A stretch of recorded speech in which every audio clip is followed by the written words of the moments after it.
네, 오늘로써 문창극 국무총리 후보자 지명 13일째입니다. 사퇴 여부가 계속 주목되고 있습니다만 오늘 아침 출근길에도 그리고 퇴근길에도 본인은 사퇴하지 않겠다는 뜻을 강하게 밝혔습니다. 네, 지난 주말 박근혜 대통령이 귀국한 이후 문 후보자의 거취 문제에 대해 이처럼 관심이 모아지고 있지만 아직까지 별다른 변화는 없습니다.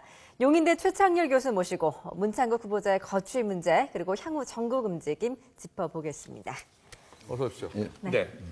뭐 이미 여당 내에서도 사퇴하는 것이 바람직하다라는 의견이 지금 점점 많아지고 있는 것으로 알고 있습니다. 네. 그럼에도 불구하고 문 후보자가 끝까지 이제 사퇴를 하지 않겠다라고 얘기하고 있는 이유는 어디에 있을까요? 일단 알려지기에는 본인의 명예가 너무 훼손됐다, 손상됐다. 그래서 총리가 되고 안 되고의 문제 이전에 나름의 입장을 해명을 해야 되겠다. 네. 그래서 절차, 민주주의적 절차죠. 헌법적 절차겠죠. 청문회라는 게. 청문회까지 가서 예. 나름의 입장을 얘기하겠다라는 게 기본 입장인 것 같습니다. 현재까지는요. 예. 네. 그러면은 이 청와대와 어느 정도 교감을 가질 것이라고 예상이 되는데 지금 교감이 제대로 이루어지지 않고 있는 겁니까? 굉장히 뜻밖의 상황이요. 대통령께서 그저께 귀국을 하셨는데 대개 이제 주말을 거치면서 어떠한 양당 간에 어떤 변화나 어떤 뭐 문제 해결의 단초가 열리지 않겠느냐라는 게 일반적이고 상식적인 예상이었는데 예. 지금 오늘 월요일인데 예. 지금 뭐 오후가 됐습니다만 아직 그러한 움직임은 별반 보이지 않는 것 같아요. 예. 그러다 보니까 이게 청와대와의 물밑 접촉이 있기는 한 건지 그리고 대통령이 돌아오셨으니까 대통령이 꼭 아니더라도 청와대 참모들이 자진 사퇴가 바람직하다라는 말을 청와대 입장에서 얘기를 했는지 네. 아직 확인이 잘 안 되고 있단 말이죠. 예. 근데 어쨌든 지금 뭐 앵커께서 지적하신 바와 같이 명예회복에 중점을 두고 있는 것 같아요 지금. 예. 그리고 이제 이 프레임이 좀 잘못 짜져 있다고 보는 게 이번에 네. 프레임이란 말이 어떨지 모르겠습니다만 친일이냐 아니냐의 문제는 전 아닌 거라고 봐요 사실은. 예. 근데 이 부분이 이제 마치 이제 국민들이 그리고 여론 재판으로 몰고 가면서 친일로 가는 것 같다라고 해서 그렇지 않다라고 이제 해명하는 이런 분위기인 것 같은데 저는 그건 아니라고 봅니다. 예. 예. 여러 가지 얘기됐던 것은 꼭 친일이라서가 아니라 우리 현대사나 근대사에 대한 인식의 문제라니 이런 것들에 대해서 문제를 제기하는 거였거든요. 예. 그리고 그중 하나가 이제 어쨌든 그 과거의 일제 우리 지배 때 식민지 지배 피지배 때 얘기를 했던 거 위안부 문제 이런 것들 그리고 예.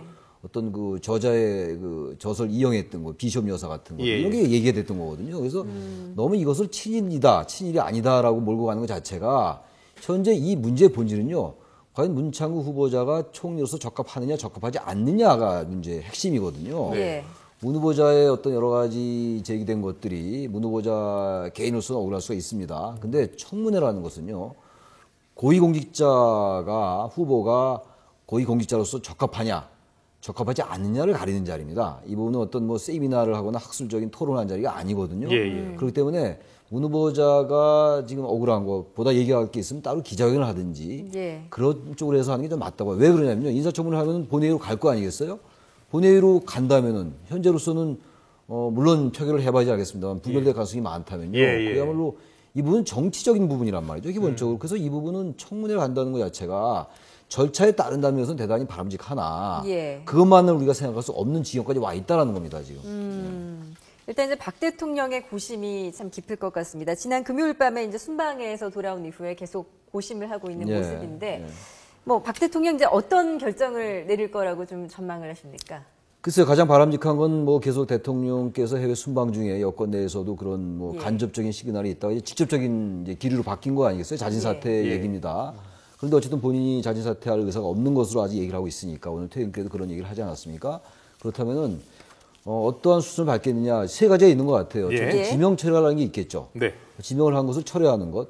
그런데 지명 철회 방법을 이제 일방적으로 하느냐 아니면 문창극 후보자와 얘기를 나누면서 어떤 형태로든 간에 설득을 하고 어떤 그 명분을 마련해줘서 지명 철회하느냐도 하나의 방법인 것 같아요. 네. 같은 지명 철회라 하더라도 일방적으로 하는 것과 어떤 소통을 통해서 지명 철회하는 방법이 있을 수가 있을 것 같고요. 그다음에 자진 사퇴가 있고 그리고 대개 이제 많은 사람들이 얘기하는 겁니다만 2006년도에 전효숙 헌법재판소장의 경우 예. 본인이 지명 철회를 요구하고 대통령 지명을 철회하는 그렇다면 이제 본인도 지명 철회를 요구했으니까 자진 사퇴보다 명분이 좀 쓴다는 거죠. 그리고 대통령도 철회 요청에 의해서 지명을 철회하는 거니까 정책 부담이 네. 그만큼 완화된다는 건데 어떠한 경우에도 일정 부분 대통령 그리고 여권의 특히 청와대의 정치적 부담 불가피하다. 예. 그렇다면 이게 너무 오래 갑니다. 그리고 대단히 그래서 이런 표현이 적절할지 모르겠는데 대단히 기괴한 현상이에요.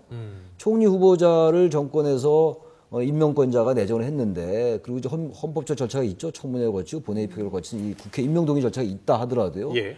일단 여러 가지 정황으로 볼 때 국민 여론이 부적합하다는 쪽으로 만약에 여론이 아주 급격하게 갔다면은 여론조사를 가지고 무엇을 결정하는 것은 대단히 위험한 일이긴 합니다만 네. 이 정도 됐다면 그게 부적격하다라고 국민적 나름의 공감대 형성했다 우리가 간주할 수 있다는 거죠. 네. 그렇다면 지명 처리할 수 있는 겁니다. 전 지명 처리라는 것을 지나치게 정적 부담을 생각할 필요 없다고 봐요. 네. 검증이 잘못됐다는 건 국민한테 양해 구해야죠, 그 대신 대통령이. 그것이 사과의 형태가 됐건 어떤 예. 형태가 됐든 이렇게 해서 좋은 후보자인 줄 알고 내정을 했는데 예, 예. 그동안 보니까 여론도 그랬고 우리가 모르는 게 있었다. 다시 검증 시스템도 다시 하기로 하고 철회하겠다라고 국민에게 양해 구하는 것도 민주주의 하나 방법이에요. 너무 이 부분을 대통령이 지명을 철회하면 이게 김기춘 실장에게 또 거취 문제까지 연결되고 이것이 정적 부담에 연결된다. 네. 이게 730 재보선 연결돼 이런 너무 정치공학적 이런 계산 방법 예. 이런 것을 좀 과감하게 있는 그대로 이게 잘못됐구나라고 하는 철회하고 예. 정말 잘못되지 않았구나 하면 청문회를 하자고 빨리 얘기를 하든가 양당 간의 대통령의 결단이 필요하다는 얘기입니다. 지금 기후까지 뭐 사흘째 됐는데 이제 토요일 날이니까 토일 월 사흘째 아닙니까? 예, 예. 근데 너무 국민들이 볼 때 뭔가 대통령에게 얘기가 나올 줄 알았는데 그리고 무슨 어떤 가닥이 잡힐 줄 알았는데 아직도 가닥이 안 잡힌다는 건 그 자체가 국민들이 볼 때는 어리둥절한 거죠. 예. 그러니까 빨리 지금쯤은 이제 내일쯤에는 대통령 입장 표명이 좀 있어야 될 것 같아요. 네. 지금 뭐 사실 문창국 후보자뿐만이 아니라요.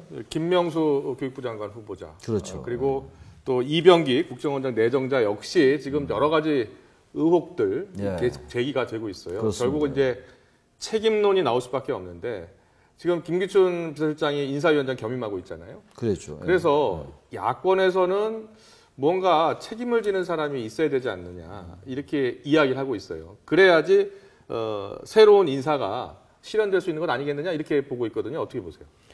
논리적으로 저는 타당성 있는 논리라고 봐요. 왜 그러냐면 김기춘 실장에 대한 논란이 굉장히 오랫동안 지속돼 왔던 것도 사실이었거든요. 그리고 최근에 이번에 2기 개각 이전에 김기춘 실장의 거취 문제에 대해서 여권에서도 뭔가 입장 정리해야 된다라는 예. 그 여론이 많이 제기됐었어요. 여당 내에서도. 근데 그런데 어쨌든 개각을 하면서 그리고 청와대진을 개편하면서 참모진 개편하면서 유임이 됐단 말이죠. 근데 그러면서 또 이런 이제 상황이 발생하니까 비서실장에 대한 그 거취 문제는 당연히 제기될 수밖에 없겠죠. 네. 그렇다면 지금 이제 여러 가지 문제가 제기되면서 그 후보자가 한 분은 사퇴를 했고 한 분은 지금 여러 논란의 와중에 있고요. 네. 그리고 또 이 지금 말씀하신 바와 같이 이번에 이제 그 개각 명단 발표 내정자들에 대해서 또 여러 가지 문제가 제기되고 있습니다. 그렇다면 이 부분에 대해서 야당으로서는 김기춘 실장이 인사위원장을 하고 있기 때문에 네. 추천을 누가 했는지는 모른다 하더라도요. 아무튼 책임지는 사람이 있어야 된다라는 논리는 맞는 얘기죠. 예. 그래서 그 야당의 어떤 비판이나 야당의 문제 제기라서가 아니라 대통령께서도 보다 전향적인 사고 발상을 전환할 필요 있을 것 같아요. 왜 그러냐면요. 지금 이 부분의 모든 것은 세월호 참사 이후에 대한민국의 국가 개조와 관련된 겁니다. 예. 그래서 정원 총리도 사일퇴임한 거 아니겠어요? 그렇잖아요. 정원 총리가 사일퇴임할 일이 없었겠죠. 예. 그런데 두 분의 이런 이제 그 한 분은 사퇴고 한 분은 이제 그런 와중에 있고 또 개각을 했던 것이고 청와대 참모진을 개편했던 겁니다. 예. 우리는 다시 그 교과서적으로 볼 때 원칙으로 돌아야 될 것이 왜 이런 개각이 있었고 청와대진의 개편이 있었는가, 총리를 왜 경질을 하는 것인가는 결국 세월호 참사로 국가도 개조해야 되고 대통령께서 직접 하신 말씀이에요. 그리고 뭔가 우리가 변해야 된다는 거. 그것의 한 와중에 인적 쇄신이 있었던 거거든요. 근데 지금 문제분이 자꾸 다른 데로 가는 것 같아요. 후보자의 예. 무슨 개인적 명예회복 이런 거 그 자체가 나쁘다는 게 아니라 예. 문제의 본질이 자꾸 다른 데로 가는 것은 아닌가. 그래서 지금 청와대가 다시 중심을 잡고 청와대뿐만 아니라 여야 정치권이 중심을 다시 잡아서 우리 국민이 왜 여기까지 왔는가를 생각하는 그런 지혜가 필요할 것 같아요. 예, 이제 정치권 일각에서 보면은 이제 벌써부터 문 후보자 이후에 대한 그 염두에 두고 있는 기류가 나오고 있는데 여야 모두 이제 정치인 총리가 돼야 된다 이렇게 주장하고 네. 있지 않습니까? 정치인 총리 장단점이 있다면 어떤 것들이 있을까요? 일단 정치인 총리는 아무래도 인사청문회 부담은 적겠죠. 완전히 없는 건 아니더라도 예. 국민의 선택을 받았던 인사들이라면 아무래도 그 부분에서 자유로울 수가 있을 것 같고요. 또 하나 지금 만약에 책임 총리로 다시 개념으로 간다면 안대희 후보자의 경우는 책임 총리 쪽에 많은 비중을 뒀던 것 같고 예. 이번에 이제 문창호 후보자의 경우는 책임 총리보다 뭐 소통 쪽에 방점을 뒀다고 우리가 긍정적으로 해석을 한다면은요. 예. 아무튼 총리의 개념을 다시 어떤 그 내각을 통할하는 실질적으로 그런 역할을 맡긴다면 정치인들이 관료사를 장악해 나가는 그런 요소는 상당히 장점이라고 볼 수가 있고 예. 그러나 전문가적인 관점, 관료 출신 정치인이 아니라면 관료사의 메커니즘을 아는데 좀 부족하지 않을까. 이렇게 관피와 개혁에 또 방점 찍힌다면 그런 점에서 좀 단점이겠다. 그래서 총리의 어떤 쪽에 방점 찍느냐에 따라서 장단점이 바뀔 수 있다고 좀 봅니다. 예. 네.